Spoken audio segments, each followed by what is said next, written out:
The night before the radiator coughs its last breath, the members of Lion Roots stretched like cats across their seats, lulled by the bus's diesel purr and the whisper of fir trees streaming past the windows. They have been zigzagging through Europe for 3 months. Kingston to Amsterdam, Amsterdam to Berlin, Berlin to Prague, and now, by the inscrutable logic of their bargain basement booking agent, across the Carpathians toward a festival poster that promised a pan-Balkan reggae sunrise. The driver, a skinny youth from Thessaloniki who introduces himself only as Frixos, smacks the dashboard bleary-eyed. "Water temp too high," he mutters.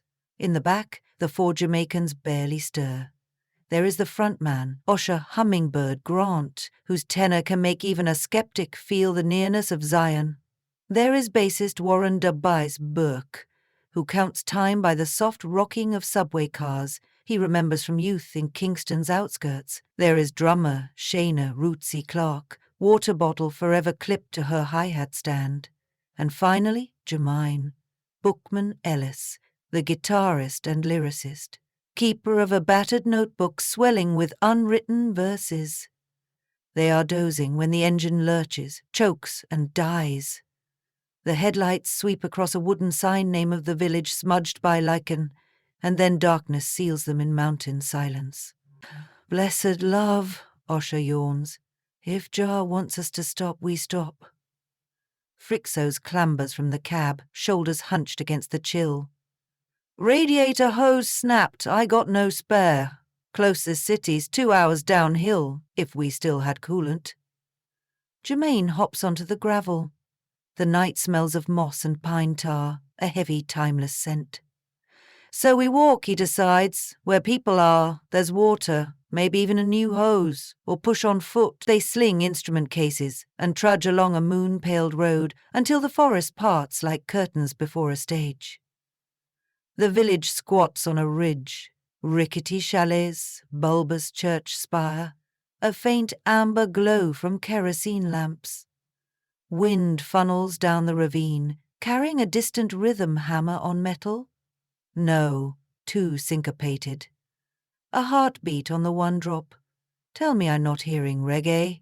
Shayna tilts her head. The closer they come, the clearer it gets. A melody she herself recorded 3 months ago in Kingston, but no amplifier hum, no stage monitors. Only the ghost of it, whistled by the wind or maybe whispered by stone. Graffiti starts at the outskirts. First, a lone scrawl on a utility shed. "Rise up, children, from the dust of dismay." The words appear in bright aqua paint, the letter shaped in a free hand that imitates calligraphy but belongs to no European alphabet. They belong, unmistakably, to Jermaine's handwriting. He steps closer, fingertips brushing the wall. Osha frowns. "Dust of dismay. But we never performed that tune outside rehearsal. And we wrote it on the ferry to Curacao last winter," Jermaine adds. "Nobody could know it, far less tag it halfway across the world."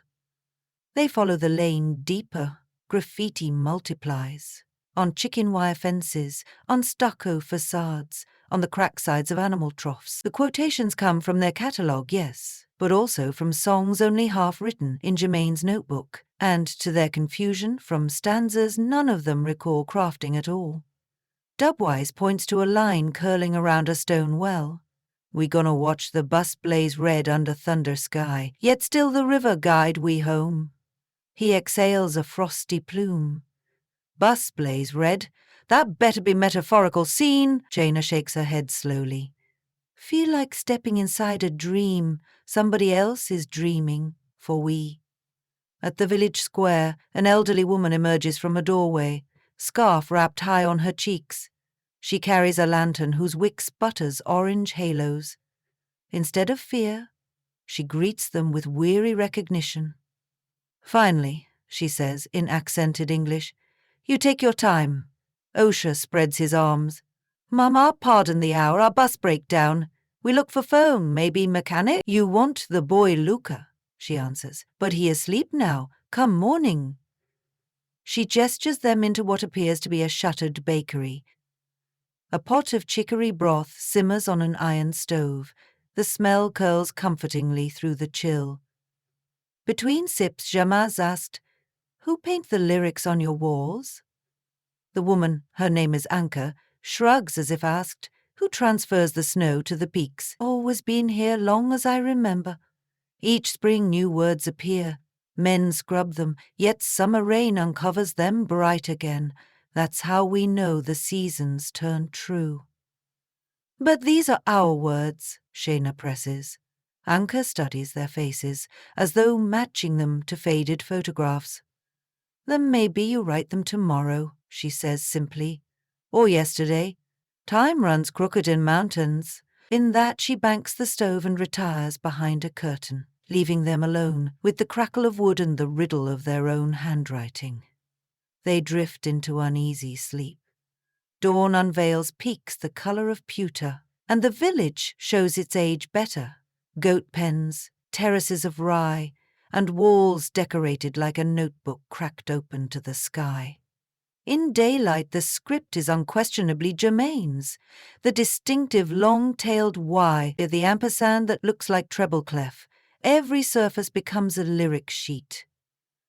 "Look at this," Dubwise calls from behind the chapel. A bright mural shows 4 silhouettes, 2 men, 2 women on a ridgeline, the guitarist holding a lantern against curling storm clouds. Underneath, "Where we plant the echo, future selves shall reap the groove." Germain's pulse scrambles. He has been tinkering with that exact line, unsatisfied, yet here it stands perfect, immortalized in turquoise enamel. A metallic crack echoes from the valley. Thunder?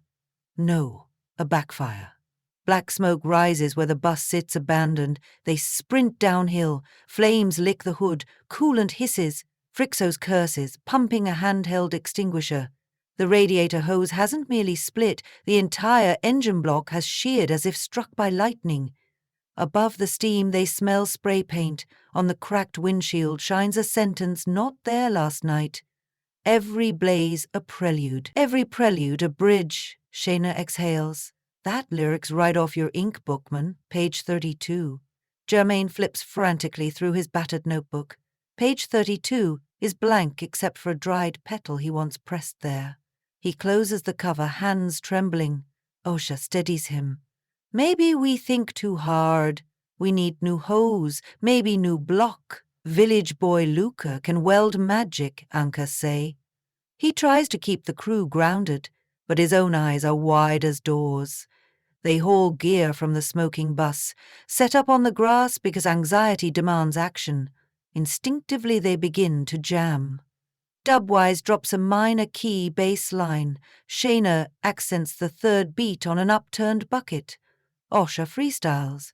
"Mountain whisper at me gate, tell me walk pon narrow fate, read a future for it born. By a mekte iron warm." Germain feels words funnel through him like wind through reed. He answers in harmony, and the tune assembles itself, nimble, inevitable.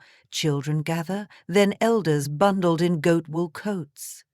No one asks permission. The Valley Amphitheatre demands music as naturally as lungs demand air. By noon, the impromptu concert has swollen to half the village, who sway as though they own the riddim, which, in a sense, they do, having sheltered its embryos on their walls for who knows how long. After the last chord, a lanky teenager trots forward, wiping grease from his hands. Luca, the mechanic. "I fix, but takes some days," he informs them, grinning. "Until then, you stay. We listen, we dance." So Lion Roots becomes the village's resident band.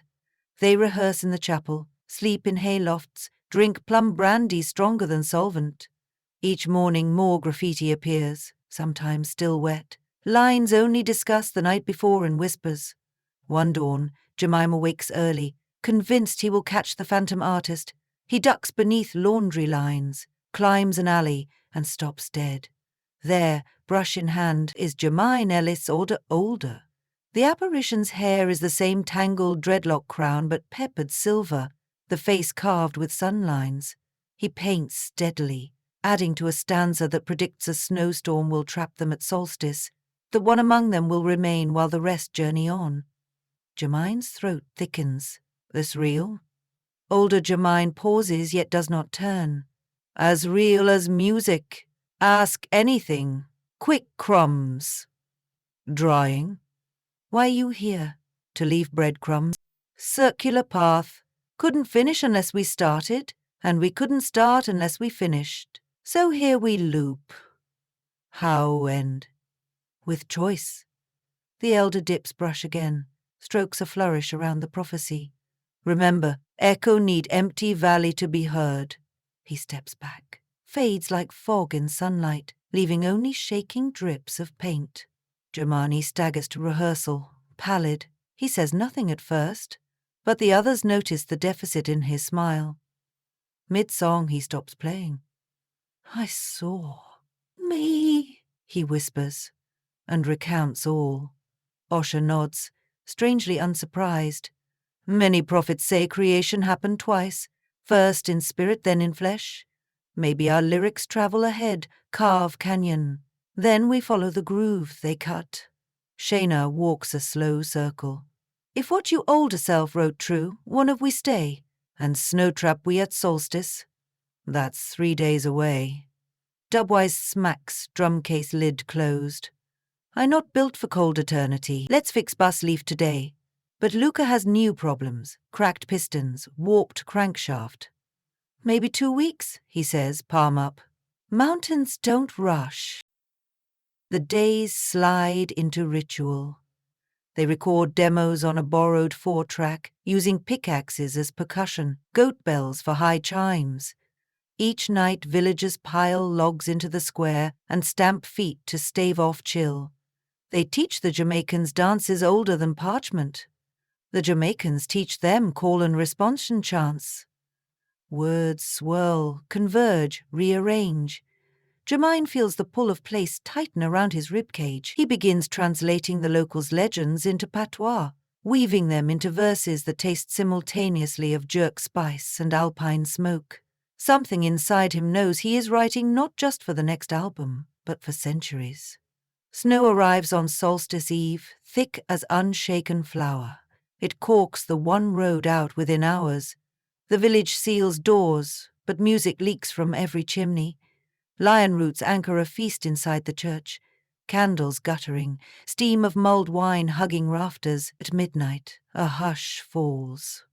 Anka lifts her lantern and addresses the congregation in her breathy English. Tonight the valley asks you, what will you trade for tomorrow? She looks to the band. Jermaine clears his throat. Future already borrowing from us, he says. Maybe time to pay back. He meets his friend's eyes. I think I must stay, Shayna protests first. Voice thin. You joking, bookman. Contract say album due February. Tour resumes in Venice. He shakes his head gently. Lyrics still flowing through me. 2 heavy feet carry in suitcase. They belong here, where they echo off stone until we come back again. Dubwise's jaw flexes. If you stay band different, you choose valley over brethren. I choose music, Jermaine answers. And you will too. Because the valley already wrote the next record for we. Go take it to the world. Osher places hand on Jermaine's shoulder. Sometimes root must sink deeper so trunk can rise. We go, but we return. The wind sifts snow past the stained glass. Jeremy feels an orchard of relief bloom inside his chest. Next morning the sky gleams cobalt.